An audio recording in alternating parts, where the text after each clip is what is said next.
Alden with short update. Yung post ni Alden sa kanyang TikTok account. May post run anti-acne routine. Step 1, cleanser. Ang gamit niya. Gwapo pa nga ng endorser. O-Secure. Tapos step 2, toner. Ang gamit niya.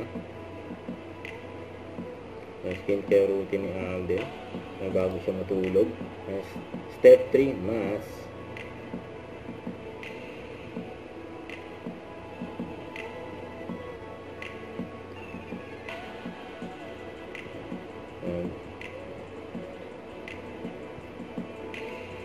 Nantok na si Alden. Hikab pa nga. Bedtime.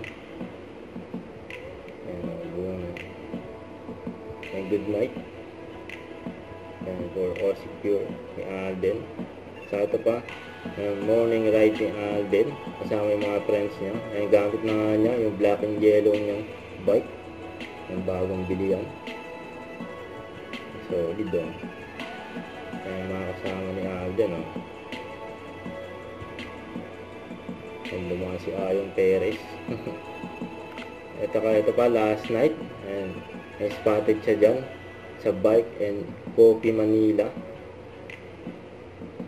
Nagsama-sama yung mga biker. Don't forget to subscribe and click the notification bell for more update. This is Victor the Action Vlog. Stay tuned for more videos. See ya.